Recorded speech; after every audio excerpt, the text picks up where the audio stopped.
Would it be so? In fact, I think two. I sit and say, might not speak, not just think, I should, Andrew, no, let Andrew have some space, I'll sit here. But then when there's no one else, no one else being, so what we need to do is I need Roger, he said, I need to come to that. That's right. Yes, he's really all have to say. Well, we can just, I'll just sit here and talk about it. Yeah, okay.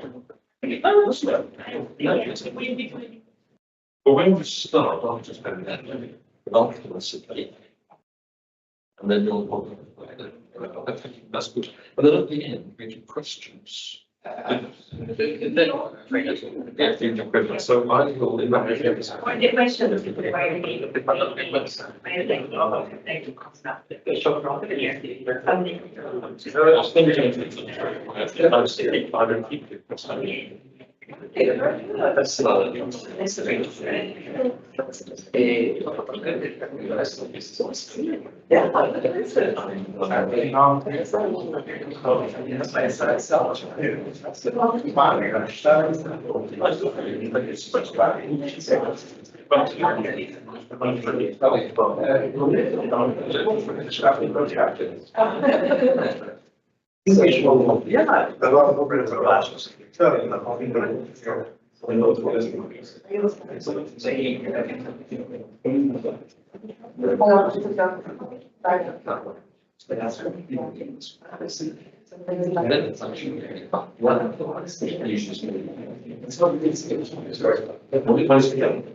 Yes, it makes sense. Sorry, this was also this episode.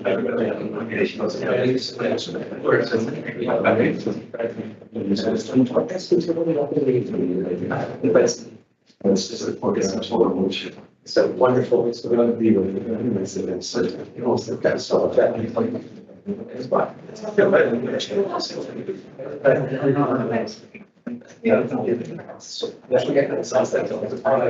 that's why I say it what to say that I say it's right. I'm sure it's a challenge. It's really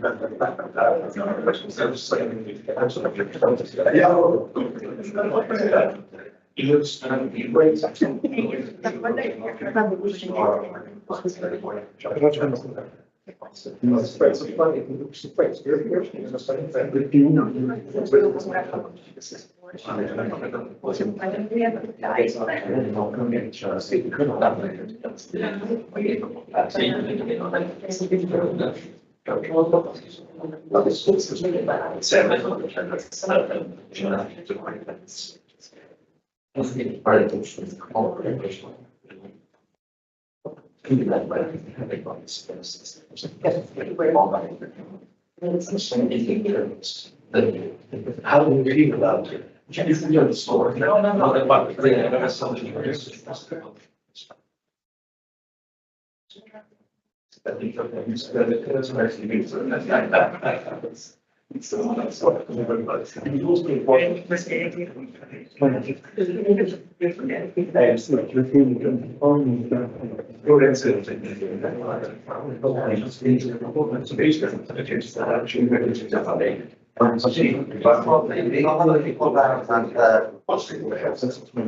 So, the replacement would be I realised that's the.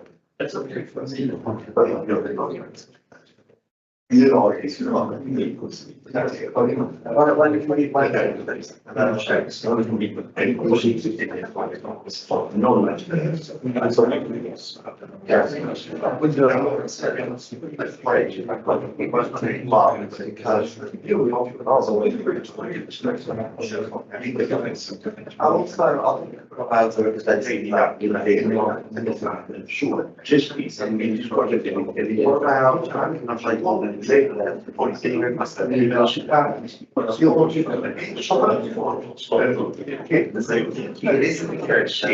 because yes, my doubts and I really want to say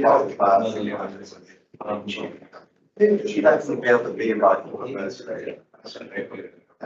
Should be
yeah,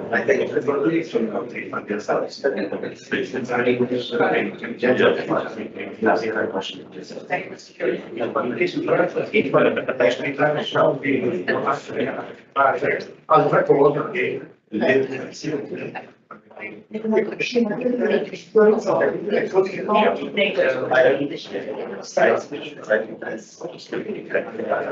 think it's and when it's visit it's like years.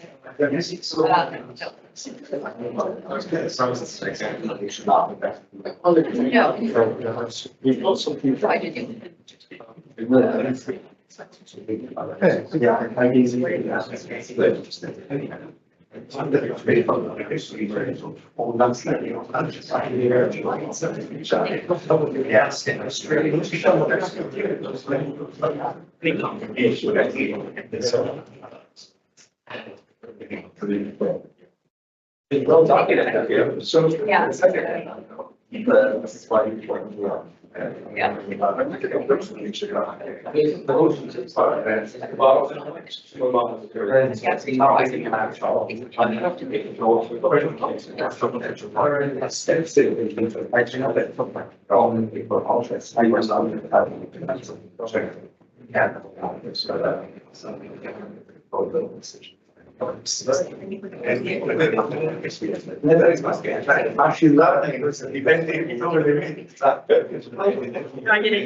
io vorrei portare all'inizio,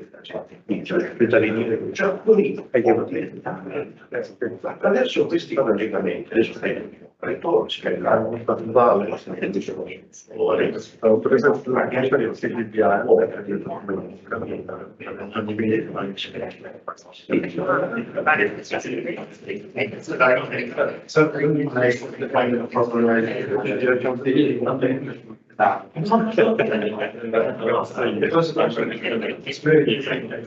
I will think of it pretty hard, but I didn't like this just second. Yes.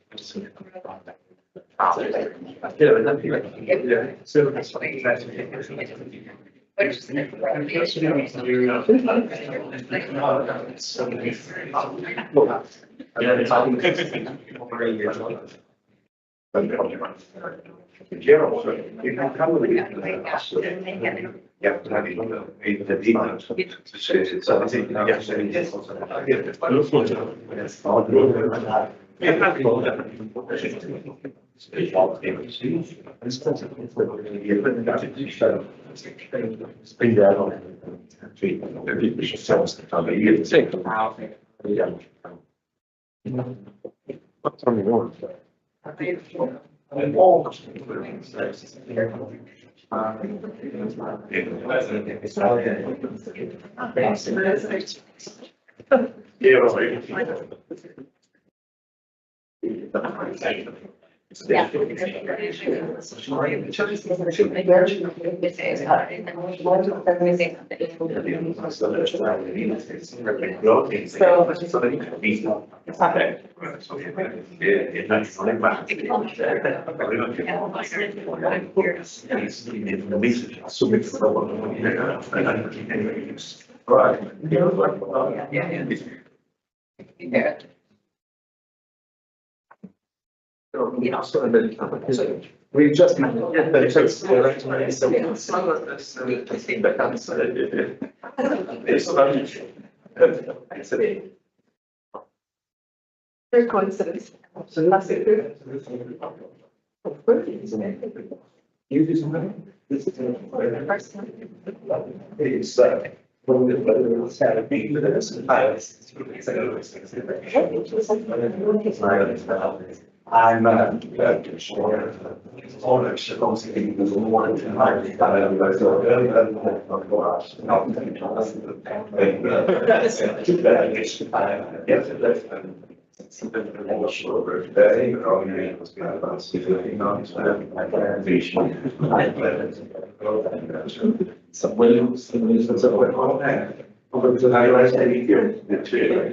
all of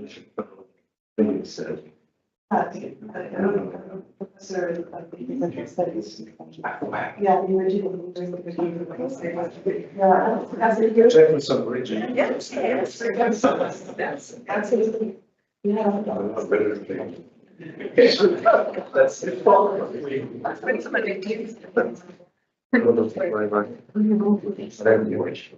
no, I mean, well, one day, you never know.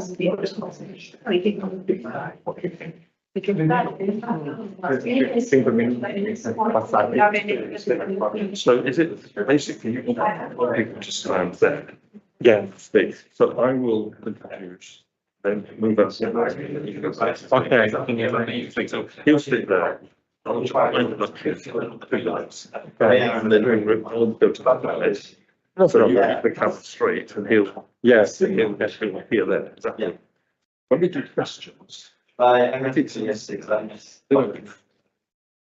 If it's easier, if people can't hear, do we know how many people are listening? It's a bother. If people ask a question, I can repeat the question. Yeah, sure. That's something. But sometimes that works better for people listening. Yeah, sure. Because otherwise, I find you don't say. Ah.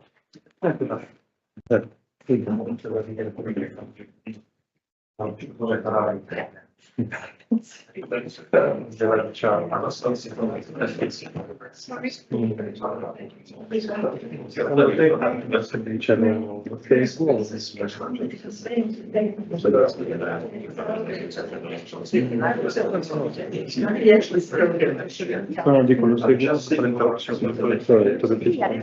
prendendo un po'.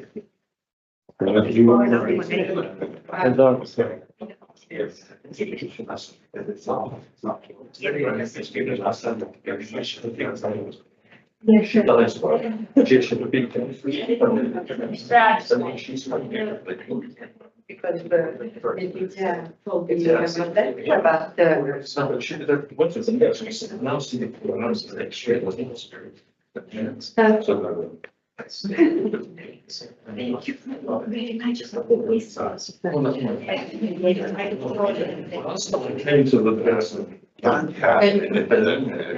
We are the unfortunate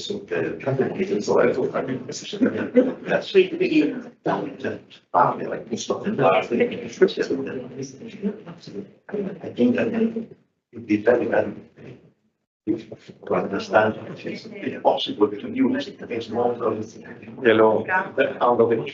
Proponi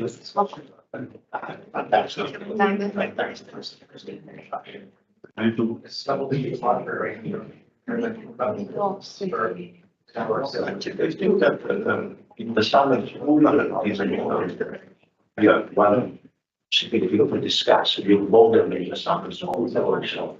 With the people. You got 3% I don't information about the disease factor. Fantastic. This is a good thing. Where is it going? Okay, we right. Well, which are like.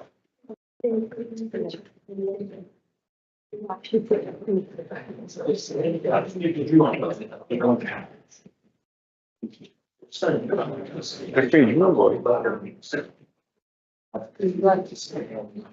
Ciao,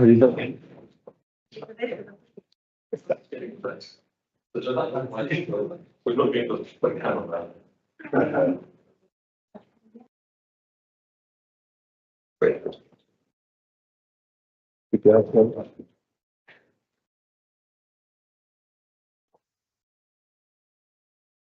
This is the right place to start. Is this a good place to start? Yes. Can Great. Good son. Well, thanks for coming everyone. Welcome to this lecture. It's a huge pleasure to invite Andrew Curran. As you know, the fourth cycle of the Curran Graduate Programme is dedicated, I don't really need to tell you, but there might be people listening in who want to know. The fourth programme is about serfdom and slavery and questions of race in the early modern period, between the old world and the new, between Europe and the Americas. And we have three fellows here today who are working on amazing projects that will connect with that theme. And today's lecture is given by Andrew Curran. Andrew Curran, it's a huge pleasure to present among us, a colleague and not very old friend, is the William Armstrong Professor of the Humanities at Wesleyan University in the United States. And he's published very, very widely on enlightenment in general, on Diderot, and on questions of race. His first book, which I think was based probably on his doctoral dissertations, was Sublime Disorder, and it deals with Diderot and questions of, or putting it very simply, questions of deformity. And I was very privileged. I was then fairly young director of the Voltaire Foundation, one of the early books that he published. And at the time, I remember thinking that it was a remarkable book, but the theme was quite unusual at that time. It's since become actually much more common. It was a pioneering volume that really changed the way people thought about the topic as well as about people. So the Voltaire Foundation was very proud to publish your first book. Since then, Andrew continues to be has very recently published a very, well, I'm supposed to say biography of Diderot. Well, that doesn't quite explain the book. It's both a popular life of Diderot, but it's also the life of Diderot for specialists. It's a very special book. It's called Diderot and the Art of Thinking Freely. It's a very remarkable, beautifully written, and it's been translated into lots of languages, including Italian. And the Italian translation of your book is coming out, I think, within the next 12 months. And in the Italian translation is dico l'arte di essere liberi. The difference between thinking freely and being free is quite an interesting one, but that will be a subject for future discussion. Anyway, we look forward to seeing you in very soon. But in addition to Andrew's work on Diderot, he's published very widely on the question of race. He's published two very important books, and the third one is in the process of being published. So his first book was called The Anatomy of Blackness. It's a hugely important book. It tells in a chronological sequence, it tells the story of how people thought about measurement of race in the 18th century, principally in France, but of course with repercussions for Europe beyond. And it's a pioneering book. It deals with the subject in a more thorough way than it had ever been dealt with before. And it's really been the basis of all subsequent studies on that subject. It's a really important book. And it's a great, you have good titles too. The Anatomy of Blackness is a great title. Your second book on the subject is a very different book. I'm holding up here, and it's called Who's Black and Why? And this is an equally amazing book, based on an extraordinary sort of thing there. In 1739, the Academy of Buffon had a competition of all these cancer competitions. And the Academy competition was sort of almost blatantly naive. It was, what does it mean to, how can you be black? I think the precise question is, what is the physical cause of the Negro colour? And it's such a blindingly simple question. It's almost, well, it's offensive or naive or whatever. And the replies are equally extraordinary. People reply medical explanations, philosophical explanations, religious explanations. This was quite an extraordinary competition from a city that, of course, was a key part of the French colonial trade. And this has never been copied before. Andrew found the archives, identified them, and worked with Henry Louis Gates, a big figure of the American cultural scene. Together they published this book, which is the first ever study, including all the texts, which is remarkable, of this competition. So those are Andrew's first two books on the question of race in France.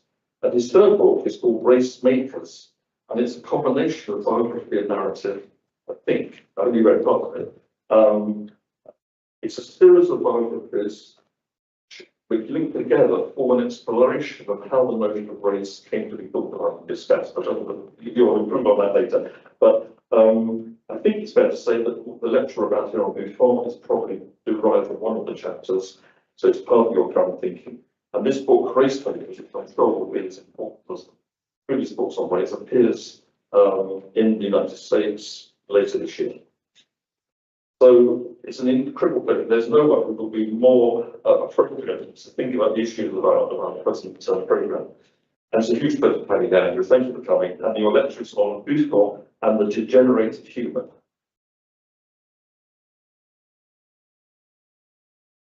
Well, thank you so much for taking us for that very, very good opportunity. You don't get checked. Thank you so much, Nicholas, for that extra kind introduction. It's a real pleasure to be here. I'm been delighted to spend time at the foundation this week with the postdocs. I'm very, very grateful to Virginia, to Elizabeth, and Neil, and to Enzo. I've been really warmly welcomed here. It's been really fantastic. And it's true today, I'm talking about Buffon, who is one of the characters in my group biography called The Race Makers. I'll be talking a little bit about some aspects of Buffon which come from my earlier work on him, but then I'll be talking much more about the later part in his career, which I had not yet explored until I worked on this project. Before I get into the nitty-gritty of what Buffon represented in his ideas within the 18th century thought, I want you to start by imagining a 38-year-old elegant provincial aristocrat, Mr. Georges Buffon. He's not yet earned the title of the Count of Buffon. That comes later, and he's not yet the most famous of French naturalists to have lived. And his most famous work, the Histoire naturelle, Natural History, had not yet been published. That's published in 1749. But by 1744, where I start the story, he had been serving as the keeper of the King's Garden for 4.5 years. And the King's Garden is the Jardin des Plantes, which we know is the northeast side of the left bank in Paris. So he had a lot of responsibilities here, and among them were overseeing the vast botanical and zoological collections. He was also expected to remain very much aware of European innovation in the area of natural history. And it was in this capacity that he first became familiar with Linnaeus's Systema Naturae, which was a taxonomical breakdown of all natural phenomena. This is a picture of Linnaeus's desk that I took in last year. The System of Nature was first published in 1735. It appeared with a French translation of some of the words in 1744. And Buffon gets his hands on this book, and he is absolutely enraged. And at this point, the only way for him to lash out at this breakdown of the world was to give a lecture at the Royal Academy of Sciences, of which he was a member. And here he accuses Linnaeus of giving birth to an infinity of false relationships between natural beings. And 40 years later, 1749, when he publishes the Histoire naturelle, he had a lot more to say. First of all, he mocked the Swedes' breakdown of the animal world into a taxonomy of animals, according to which he said they were either classed by teeth or by teats. And he also asked Linnaeus brutally, would not it have been more simple, more natural, and more truthful to say that a donkey is a donkey, a cat is a cat, than to hope, without really knowing why, that a donkey is a horse and a cat a lynx. Now, although he didn't say anything else here, Buffon could have also mocked him for Linnaeus's breakdown of the genus Homo into 4 separate categories or varieties, which pretty much function as race in many ways. In fact, he could have said, would not it have been more simple to say that a man is a man? And by 1749, Linnaeus and Buffon were locked in a battle about the status of nature itself. Linnaeus was, of course, the greatest organizer of nature's diversity to have ever set foot on the planet. He created groups of species, as I said, enormous taxonomical tables, and he sought to share the splendor of divinely organized and engineered nature with his readers by defining and categorizing each type of living creature.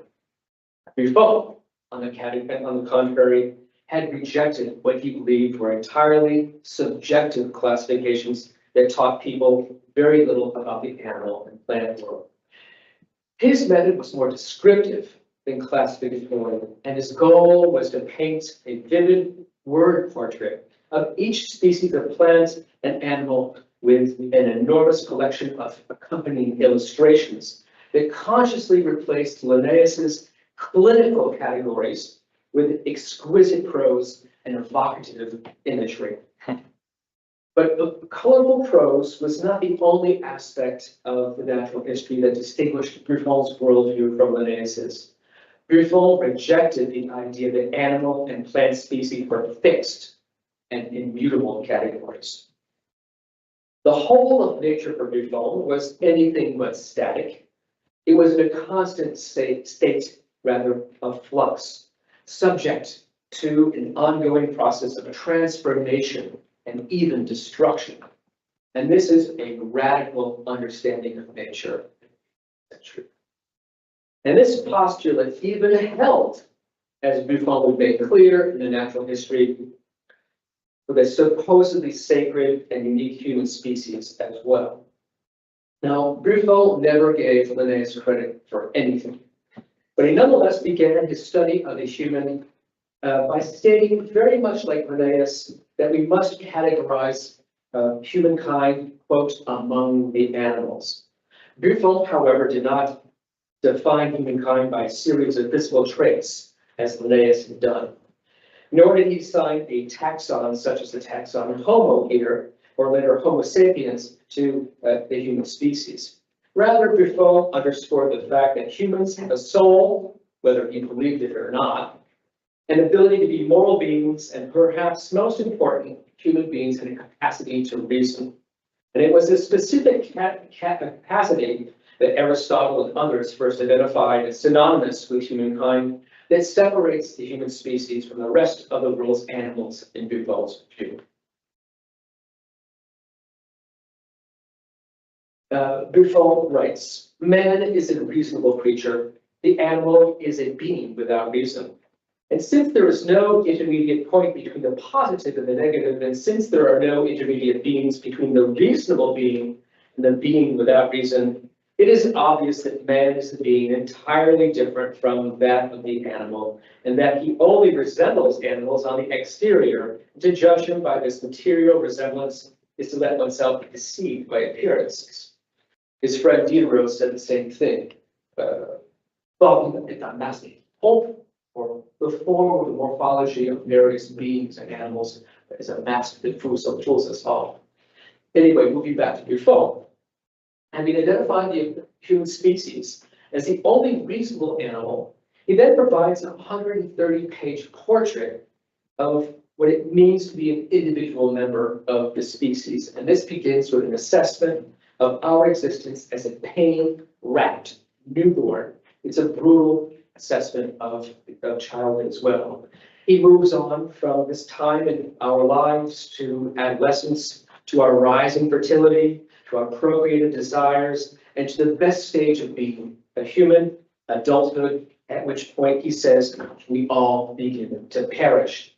And he also paints a bleak image of the final stage of life. And one of the principal reasons that Buffon provides this portrait of the individual is to emphasize the fact that every person on the planet experiences these same milestones, be they, quote, a European, a Negro, a Chinaman, an Amerindian, a, quote, civilized person, a savage, a rich man, a poor man, a city dweller, or a person living in the country. In other words, although people and groups may be so different in terms of everything else, they all resemble each other when it comes to how they move through life. Now, having summarized the human condition in such sweeping and universalist terms, Buffon then moves on to a more global examination of the human species. It is in this book-length section of the natural history, which he called the Variétés dans l'espèce humaine, the varieties of the human species, that he describes morphology, pigmentation, and the behavior and customs of the world's peoples. This is the section, in short, where the French naturalist grapples with notions far closer to what we now call race. This extensive assessment of humankind's varieties was the first of its kind because it synthesized basic ethnography, using that in an anachronistic sense, basic ethnography with an overall explanation, genealogical explanation of the species and its differentiation.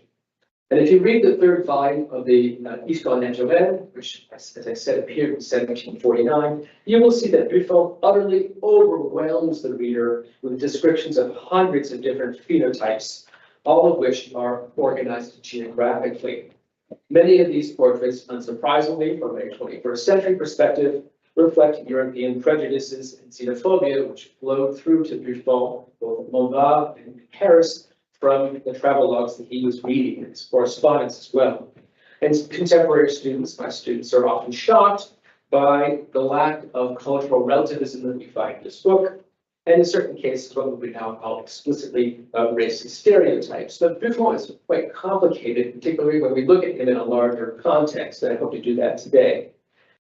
The natural history's catalog of humankind begins in the northern Arctic regions with a brutal assessment of the Sami, the Laplanders. And during the 18th century, this is something that most people don't realize, the Laplanders of the Sami are really seen as the most degenerate, the most malign of all human categories, far more than Black Africans. By the way, it's interesting to think that this has very little to do with colonialism. The way that the Sami are being portrayed really is mostly based on moral or aesthetic criteria. Buffon describes the Laplanders as a particular type of individuals who are little more than abortions.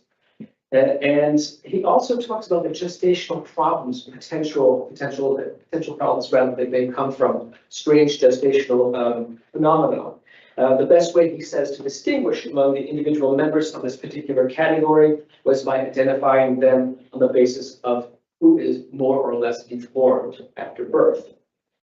As Buffon moves from the northern portions of the world, he describes the peoples of Asia, South Pacific, the Indian subcontinent, the Middle East, Central Asia, Southern and Northern Europe, North Africa, and Sub-Saharan Africa, and the Americas.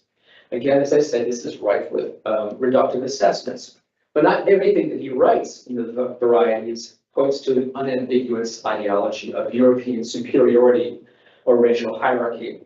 And there are times actually during this imagined stroll across the planet that Buffon does not associate pigmentation with specific traits or racial potential. And this is even the case for one category of human, the Black African, around which the notion of race crystallizes during the 18th century. And that's something that's important to think about, that the category of race really takes shape around the notion of the Black African. We'll talk about that later, perhaps. Buffon spent a great deal of time talking about Black Africans and people of Sub-Saharan Africa. And to organize this discussion, tellingly, he proceeds along the same basic route that Europeans and European ships did when sailing to and from West Africa. And his first intellectual landfall comes in Senegal, where he discusses the physiology, the mores, and the customs of Wolof, whom Europeans had first met in the 1450s. And like much of what he writes about Africans elsewhere, he basically had pretty good things to say about these first Black Africans. They were well proportioned, they had beautiful bone structure, advantageous heights, and he describes them as less hard-faced than other Africans. And while it's true that Buffon did add a number of disparaging comments related to, for example, hypersexuality, he also thinks that these people were pretty much like Europeans. And after Senegal, he works his way down the coast to West Africa, deeper parts of West Africa, and he continues his assessment of Sub-Saharan Africans, especially discussing areas where there was much contact, such as Ouidah in present-day Benin, the Congo region with a K, South Africa, before moving back to the east coast of Ethiopia. So he's moving around the continent this way. And like many European naturalists at this time, who attempted to rationalize the great range of African types, Buffon was actually deriving this information from two main types of sources. The first were reports in Africa by European traders or explorers, and these, of course, are quite xenophobic and belittling, but they nonetheless describe autonomous Africans living their own lives. The ethnography is anything but trustworthy, but it does include extensive information on religious rituals, specific forms of government, food, clothing, sexual mores, and various other day-to-day details about African life. These, of course, were important ethnographic details for traders and slave traders who needed to know how to operate within the so-called comptoir factories along the coast. The Caribbean planters and explorers and missionaries that Buffon quotes generally describe Black Africans very differently. These Black Africans had been stamped quite literally with a mark of heredity-based servitude and political status guaranteed by European slave laws, such as the Barbados Code, the Virginia Code, and the Code Noir. And Buffon had absorbed a great deal of ethnographic information from colonial writers, particularly what they had said about the economic worth of several types of Africans in the colonial setting. And this gives rise to one of the most significant passages within the variety of human species. On our islands, we prefer the Africans from Angola to those of Cape Verde, the strength of their bodies. Those from Cape Verde have more beautiful, darker black skin, a better proportioned body, less harsh facial features, a better disposition, and a more advantageous height. Those from Guinea are also very good for farm labor and for other large undertakings. Those from Senegal are not as strong, but they are better suited to domestic service and more capable of learning trades. Father Shamdua, missionary in America, says that of all these Africans, the Senegalese are the best looking, the easiest to discipline, the best suited to domestic service. That the Bombaba are the biggest, they are thieves, that the Agada understand agriculture the best, and that the Gongus are the smallest in stature, and that they are good fishermen, but they run off easily, that the Nangus are the most human, the Mondogos are the most cruel, and the Mina are the most determined, the most capricious, rather, and the most likely to despair. These ideas have been circulating in both English and French sources in the 17th century. But what is interesting here is that this typology of bondage is appearing in what would become the most influential book of natural history written during the 18th century. Now, we don't know what Buffon was thinking exactly as he's processing this ethnography, both African and Caribbean, with certain good overlap. He nonetheless shifted tone right after writing this and began criticizing the very planters who had supplied the so-called ethnography. And he writes, "I cannot write the story of Black Africans without being moved by their situation. Are they not already unhappy enough as slaves, without being required to work every day, without the possibility of ever acquiring anything at all? Is it also necessary to overwork them and to treat them like animals?" Now, in 1749, well before the era of even nascent anti-slavery thought, his readers didn't pay too much attention to this call for an improved or enlightened form of slavery, and that, of course, is an oxymoron. Far more influential than this particular sentence was a naturalist explanation of the cause or origin of Blackness to his readers. And this was part of a much larger theory of how humankind came into being. Now, before I get into this, I want to talk a little bit about the context of 1749. When composing this part of the natural history in the mid-1740s, Buffon knew that it would have been too dangerous to publish an entirely material or physical explanation of the species' origins.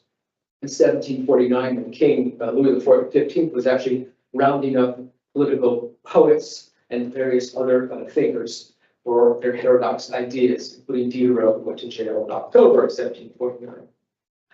But if we were to kind of look at the whole of the natural history and to speculate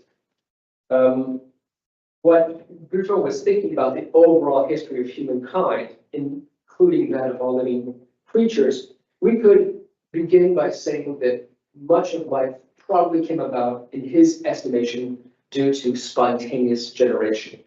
And like many naturalists from the 18th century, Buffon had become fascinated by the presence of microorganisms that could thrive in a drop of water.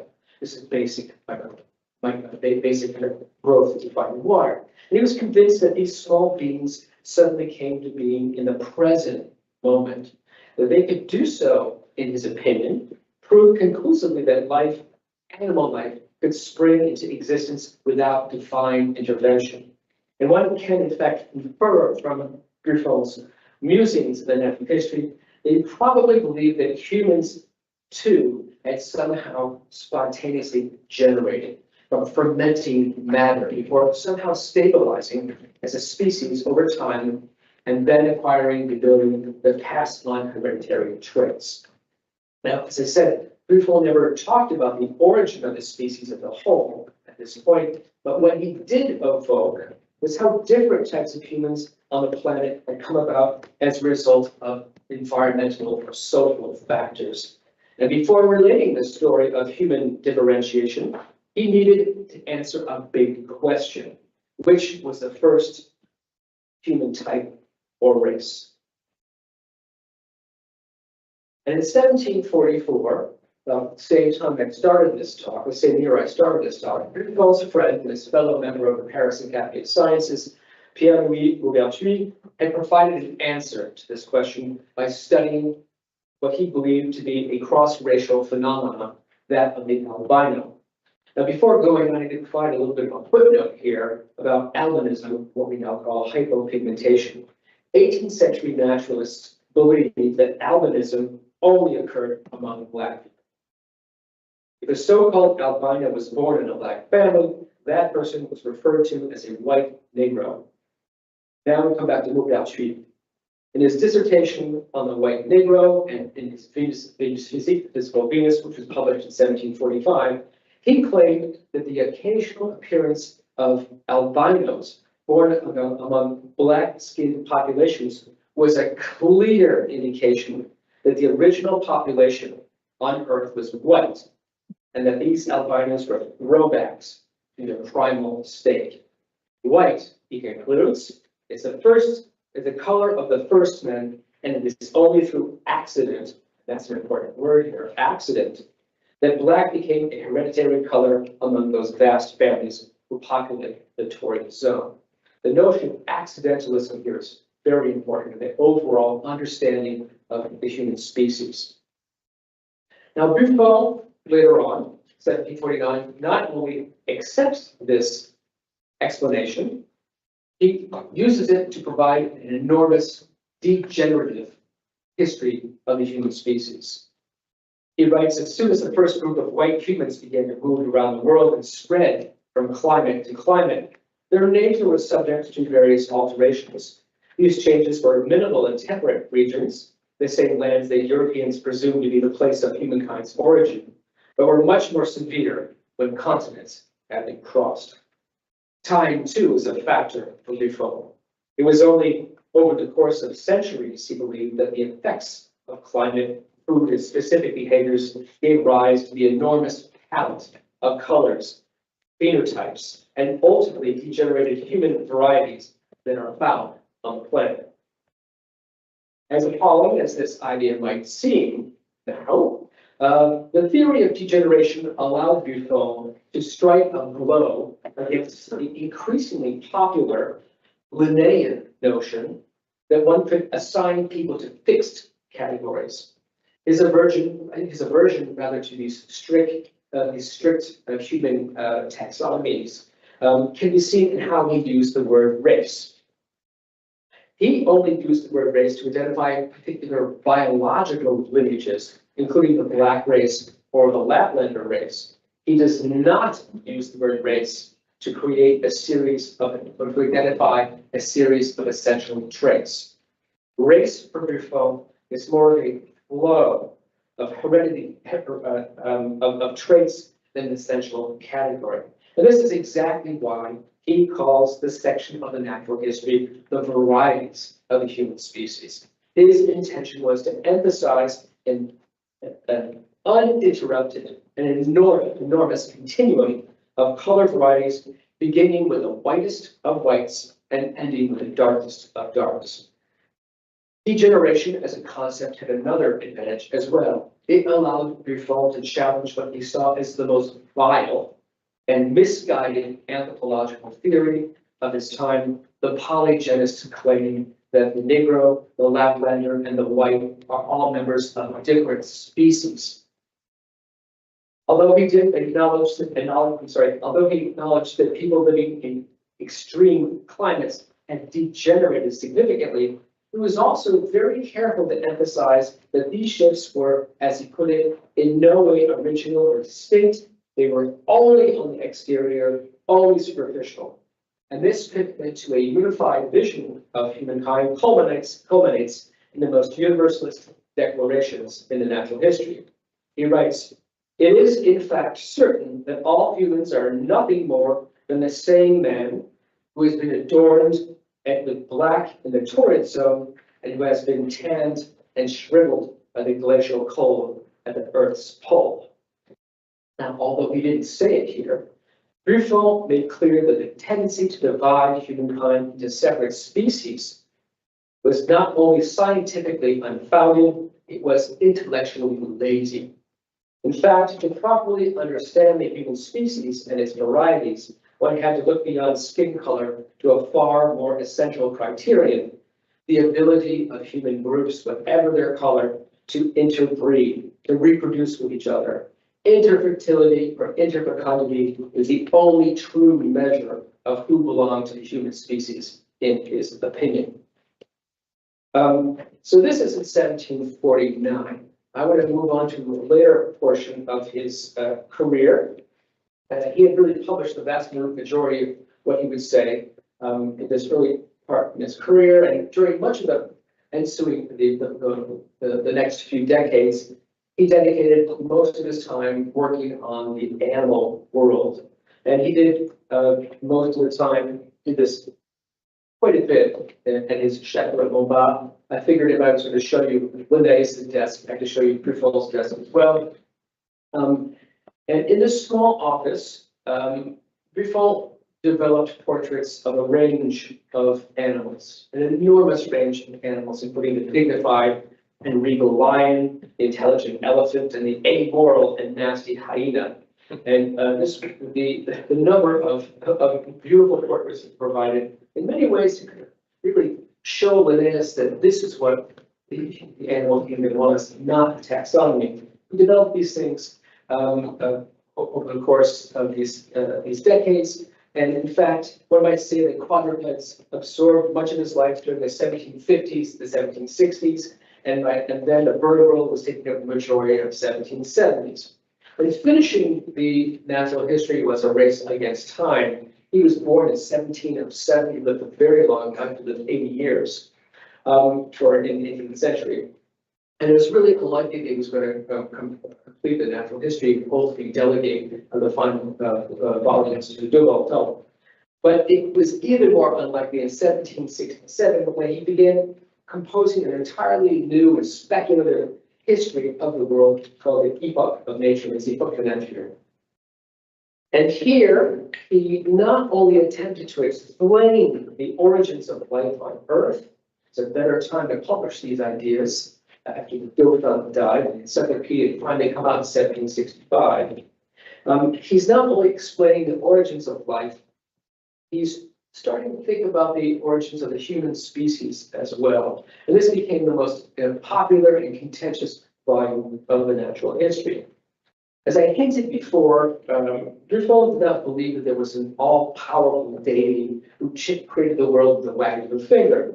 Although he inevitably cited God as the ultimate source for the creation of the natural history, he was anything but a traditional believer, assuming that he believed at all. In the 1740s and 1750s, he had carefully avoided synthesizing these theories into an overall naturalistic explanation of the Genesis. To do so would have meant challenging the church's jurisdiction on subjects including the age of the earth, what life was like at its inception, where humans and animals came from, and how the theory of humankind's degenerated varieties fit into the larger story of the planet. His investigation in the 1778 Epoch de Nature is a very different story. To relate what happened during the creation with or without a capital C, he posited that the Earth was initially a fiery sphere that had been chipped off the sun by a passing comet. And having advanced this speculative idea, the speculative material and seemingly accidental origin for the planet, he then describes how he determined the Earth, the age of the Earth, rather, via mathematical extrapolation by conducting a series of remarkable experiments at the ironworks or forge at his country property at Montbard. On several occasions in 1767, Buffon asked his master blacksmith to slide a series of iron spheres of varying sizes into the forge's glowing hearth. And once these balls had reached a peak temperature that he thought was analogous to the temperature of the sun, he instructed that they be pulled out with tongs and put on a stone table. And then he measured how long it would take for them to cool. Some of them took 9 hours. And by analogy, he inferred that a fireball that would become the Earth came into existence 74,000 years before. This is a creation date that was approximately 12 times longer than what theologians have maintained. He also tried to determine the age of the Earth in a different way. by estimating the time it had taken for layers of planetary sedimentation to accumulate in the Alps. And this geological calculation, which was based on a scaling inference, produced staggering results that Buffon recorded in an unpublished manuscript. He now believed that the Earth was perhaps 7 million years old or even older.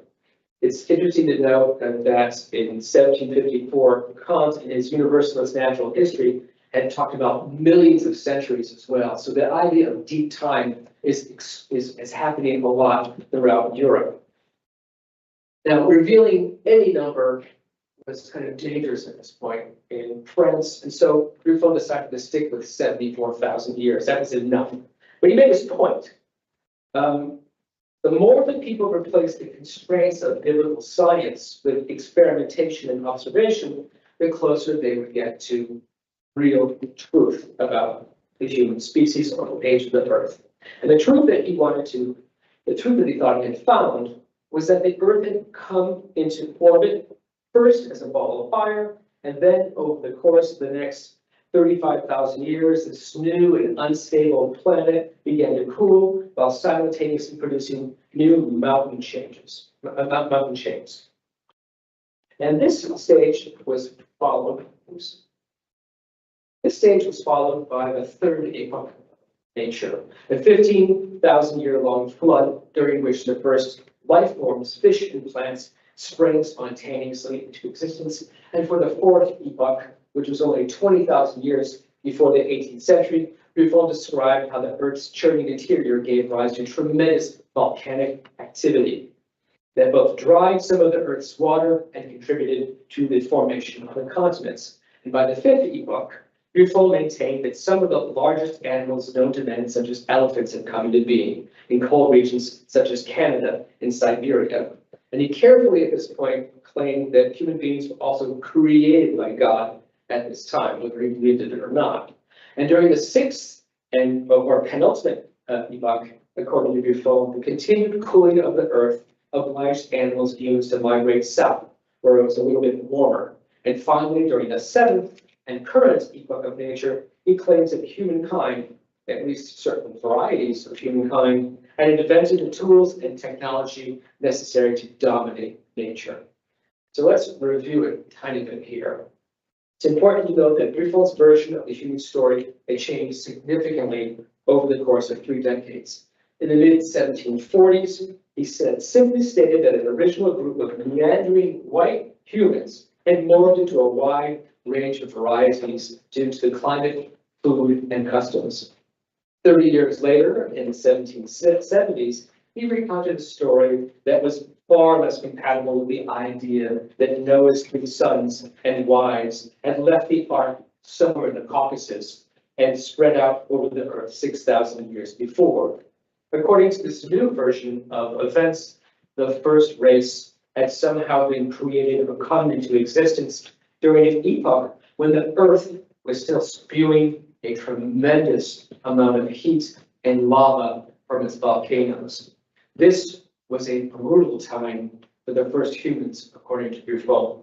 The pitiful lives of his people, as he put it, were spent, quote, quaking with fear on an earth that was shaking under their feet. Buffon did not assign a specific race to these first men's epochs, yet in the same basic era that he was composing his revised history of the earth, he overthrew everything he had written about degeneration in 1749. And once again, theorizing that the world had been far hotter than it was currently in the 1770s, he asks the question, since heat has the least bothersome effect on Negroes, should we not truthfully conclude that their race could be older than that of white men? And in stark contrast to everything he had written earlier about the primacy of the white prototype, Buffon here entertained the idea that it had been darker-skinned Africans who had been the original race from which all others came.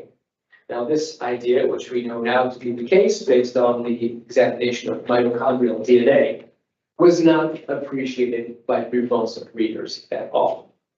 And by the last quarter of the 18th century, too many people had simply accepted the fact that the white race was the first race and that the black, brown, Asian, and Native peoples of the world were latecomers to the human party. Human accidents produced from the burning or freezing of a far pure human form. Of course, this idea was accepted by both Kant and Blumenbach and others, Goldsmith. It's interesting to actually take a look at 19th century editions of Buffon and the A Book of Nature. One edition even added a footnote pointing out this is one of the few times that Buffon really was mistaken by his book. So to conclude here, the A Book appeared 10 years before Buffon died in 1788 at age 80. When he was working on this, he turned 73 and doing the math here in 1780 and survived past most of the members of his generation. And in 1785, he looked back on his career and proclaimed that there were only 50 or so books that one needed to read, among them his own natural history. He then concluded that in recent history had only produced 5 geniuses: Newton, Bacon, Leibniz, Montesquieu, and himself.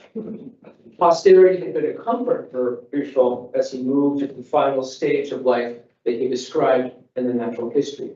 He was very much a Stoic, and he stated that if he only had 3 years to live, he would do so happily, knowing full well that immortality was his. And this estimate turned out to be doubly prophetic. 3 years later, after he died in Paris on April 16, 1788, 20,000 mourners showed up for his funeral procession. Immortal or not, during the last 2 decades of his life and well into the 19th century, Buffon's anthropology was subject to both revision and criticism. And this was especially true of his theory of degeneration. The most famous debate had pitted him against Benjamin Franklin and especially Thomas Jefferson. Both of these Americans, and something we talked about yesterday, both of these Americans had objected to Buffon's belief that European animal prototypes and human prototypes had degenerated in the Americas due to the colder, swampier, and more humid climate in the New World. But as critics went, Jefferson and Franklin remained quite respectful. Not all of Buffon's fault finders entered into such kind disagreement with him. As early as the 1760s, a younger generation of European naturalists, all of them had grown up reading his natural history, tended to modify and flat out reject his theories, his theory of degeneration. Some emphasize the anatomical differences that could be identified within particular varieties or races. Some offered their own, far more pessimistic and racialized versions of degeneration theory that he had popularized. Among the most influential of these men was the now forgotten Cornelius de Pauw, a Dutch physician, philosopher, geographer, and diplomat writing in French while living at Frederick the Great's court in Potsdam. In stark contrast to Buffon's understanding of generation, which would include the idea of racial reversibility, de Pauw asserted forcibly that human mutation was far more than a simple change in human mutation. Degeneration, in his view, had been both pathological and debilitating for non-Europeans. It was a state from which there was no return or redemption, and left certain races in a state childhood. It was a one-way street. While implicitly or explicitly critical of Buffon, de Pauw and a number of these new critics had at least endorsed the theory that there was one species and that an original group of humans had undergone transformation after migrating into different climates. In contrast, during the same time, more contrarian thinkers rejected degeneration theory altogether and advanced the heretical idea that the world's non-white races had never changed. They had emerged separately, had no biological link to whites. And the most vocal proponent of this polygenist theory in France was none other than Voltaire, the most famous writer in all of Europe by the 1760s. Voltaire claimed in various works, in his characteristically sardonic style, that anatomical differences proved that blacks and whites, along with other races, were in fact entirely separate species. Though most of the scientific community mocked the poet and playwright for engaging in a matter far beyond his expertise, Voltaire's much more simple explanation of humankind would ultimately gain traction and become part of a far more brutal understanding of race throughout Europe and North America, especially in the 19th century. Thank you very much.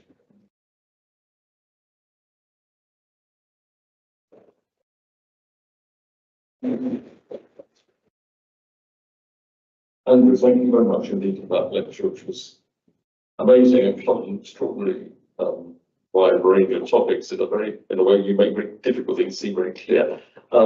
We've got time for some questions, so anyone would like to ask something more? Thank you, guys. I mean, I have lots. Just to say that I might repeat the question for the microphone listening in. Sure. So I have lots of questions. I'll just stick with one for now. Well, actually, so a question and a comment is regarding the discussion of Sami, and I think, and so you mentioned that this is outside of process of colonization, but I think it's worth being a little bit cautious around that because through the 17th and 18th centuries, of course, we see very severe kind of, legal, the imposition of legal structures and forms of domination on Sami in northern Norway and Sweden, much of which amount to enslavement. And I think that while it's a different process to kind of, European colonization of the Americas or even the expansion into South Asia, I think these are kind of parallel processes in that both are attempts by certain governments to impose greater restrictions and powers over groups deemed in some sense inferior using certain kind of legalistic mechanisms and notions of sovereignty. So I just think I'm not saying that it's exactly equivalent or that means Buffon is kind of writing in favor of kind of colonial ideas, but I think that the discussions of Sami are, they're actually, I think, in many ways very closely bound up with discussions of Native Americans and also Black Africans. This is why Christoph Meiners, who I wrote a bit about, he kind of groups them together as one kind of, as part of the same kind of lineage. Then Do you want to comment on that first? Sure. My answer is yes, but I agree with you. And this is really shorthand here. It's absolutely true that the evangelization and that process of conversion going on in the northern territories, Norway, Sweden, Norway, Sweden, absolutely can be linked to that overall process. In terms of economic extraction, that comes later, but we do see similar portraits of this. We see portraits of the Sami in the 17th century, where there's really nobody going there that are exactly like this at a point in time when there was less of an intention to do that. But I agree with you generally on that point, and I write more about that in a larger. In the 1640s and 50s, the Swedish government did enslave a large chunk of Sami population and force them to work in mines. And that was kind of a real, it was controversial at the time, but Putin law, of course, comes in and essentially defends it. So I think there are still these, even in the 17th century, it's not as severe as it becomes, but I think there are still these kind of processes of domination and encirclement and enslavement at times. But yeah, the question I guess is I'm always curious about kind of how widespread or serious polygenesis is as an alternative in France, because I mean, to my knowledge is German lands where almost no one takes it seriously. I know that it's very different elsewhere, but I guess I'm kind of curious, how widespread you think polygenesis became while Buffon was alive? Because it always seems kind of strange to me that the kind of the most famous proponents are Hume and Voltaire, both of whom are already very controversial for other things. So for me, it's kind of easy to think of them as these kind of gadflies who are not necessarily representative. But I also know that in France they have much more kind of pull than they do in Germany or even the UK. Well, for Britain. And I wonder, yeah, what's your sense of, how is it Voltaire or is it a kind of a wider coterie? So the lecture's on final question. Can I just ask, do I need to repeat the question? I can do that. Okay, fine. So the question is about the prevalence of polygenesis, the theory that there's separate species of humans opposed to a continuum as in Buffon. And it's true that it's not really prevalent. There is a hermeneutical theory during the 18th century in France, but there are proponents. I think the most important proponent in 1774 is Lord James, much more so than Hume. And I think that both Kant and Buffon are reacting to that possibility. But you see constantly references to it in the context that in 1739 or 41. There's at least one essay where they're talking about separate species. They're entertaining the notion that there's really no biological origin. Buffon himself references that saying we could actually think, people do think that they're separate species, but it's not true based on the continuity. So you do see references to it, but I think that there's not really an enormous kind of movement attached to polygenesis. And this said, and people do mock, Jacques Boucher, the famous historian of science, called attardé, just behind his time. But in fact, in many ways, he was a man out of time, and he was very prescient, because the 19th century will grab his ideas and say Voltaire was joking about this, right? And that's adopted by many natural historians. And in fact, anti-slavery writers in the United States will say, Voltaire really did us a disservice, providing wonderful maxims, these racist maxims. It's very hard to argue against slavery, given the fact that Voltaire was able to do this with this concept. I mean, Voltaire was one of the first people, I think, who made racism funny. Racism was not fun, but he always had a quip about it. And most of his quips did correspond to the idea of polygenesis. The difference between white and blacks, the same difference between Cocker Spaniel and a greyhound. He made all these kind of analogies, very easy to understand and often quite witty. Can I follow up on that last about this question of monogenesis? I think the polygenesis of Voltaire, a simple way of explaining, and indeed a few, which would simply be to say they're both absolutely centrally motivated like Christianity, which they don't want to articulate too openly, but that is what's going on.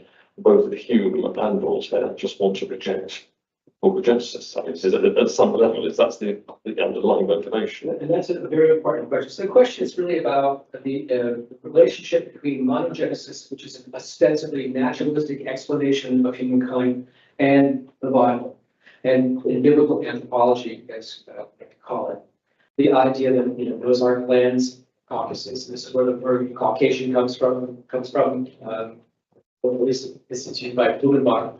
And then the world is those children, three children are fruitful and multiply.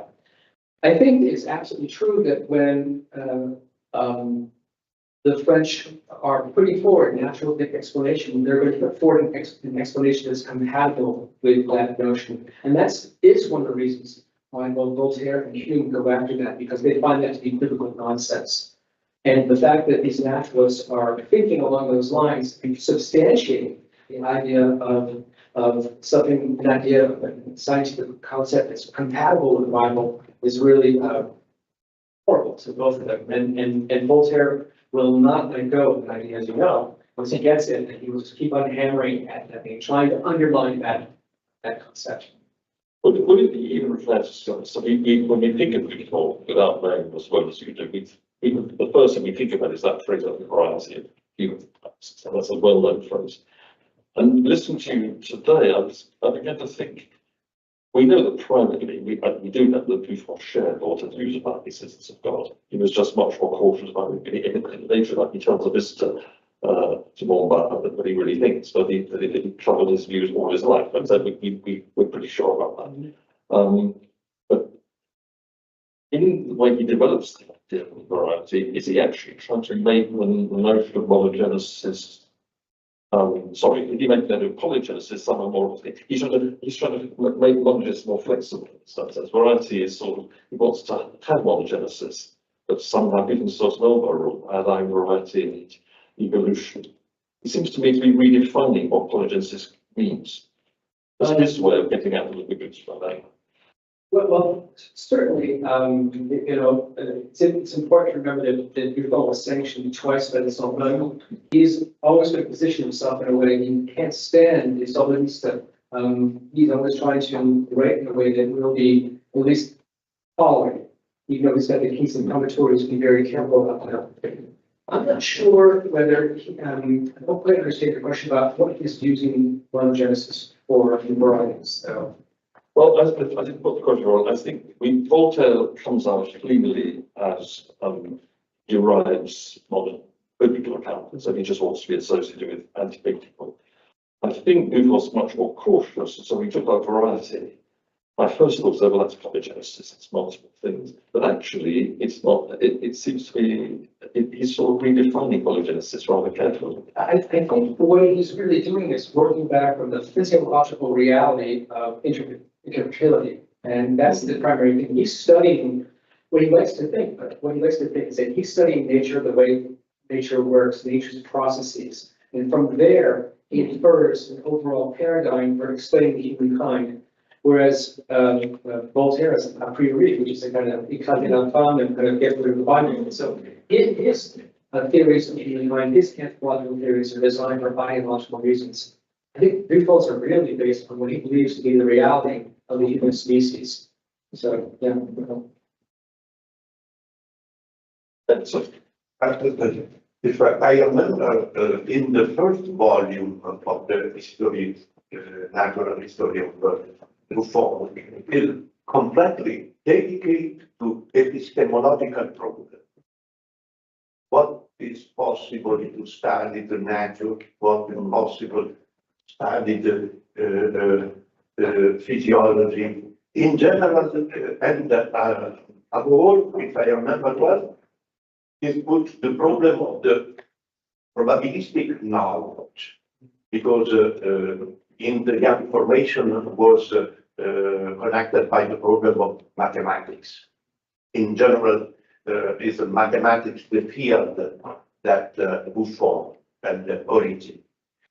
The problem of the probabilistic knowledge is very, very important for the all scientists in 18th century, because we do not forget that is experimental Bacchus is the point of reference.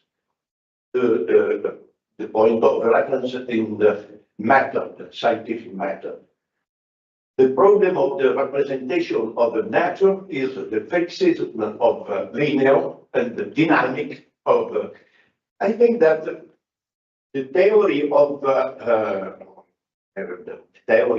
Buffon, the degeneration of man, is a hypothesis, scientific hypothesis, only a scientific hypothesis.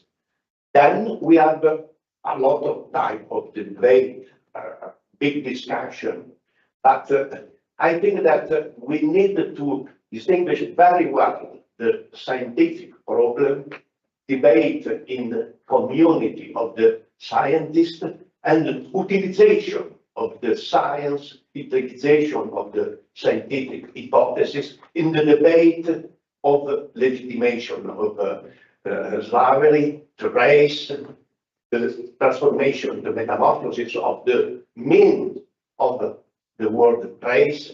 In general, the people do not use to separation, to reflect on the diversity about the scientific hypothesis.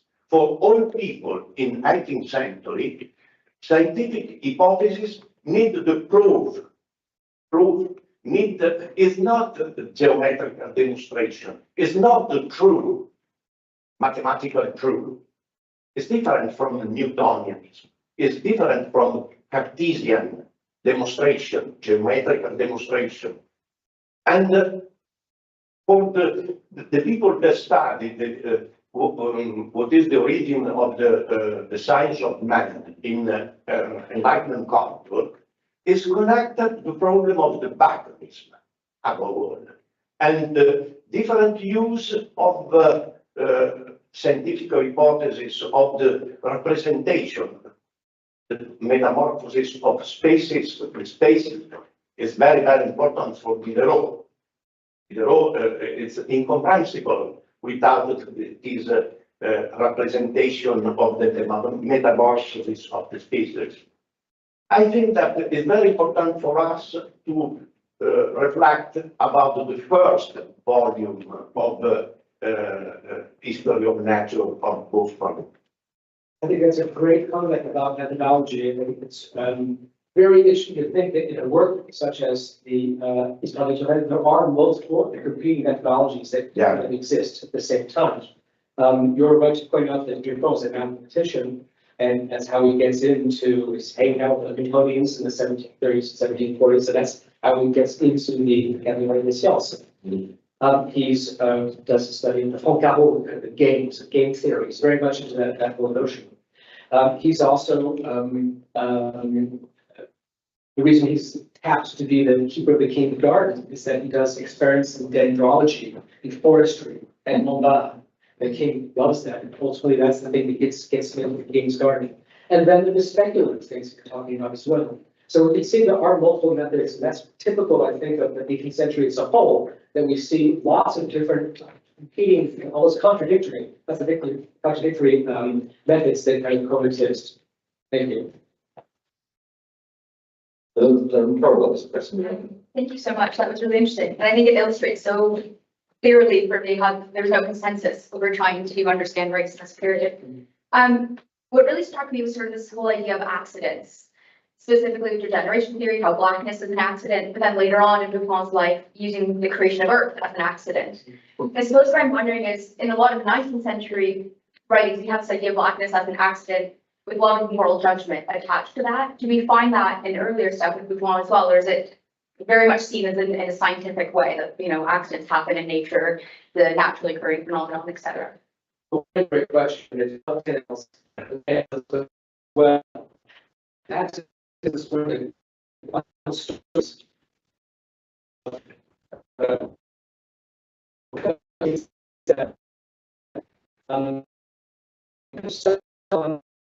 The concept is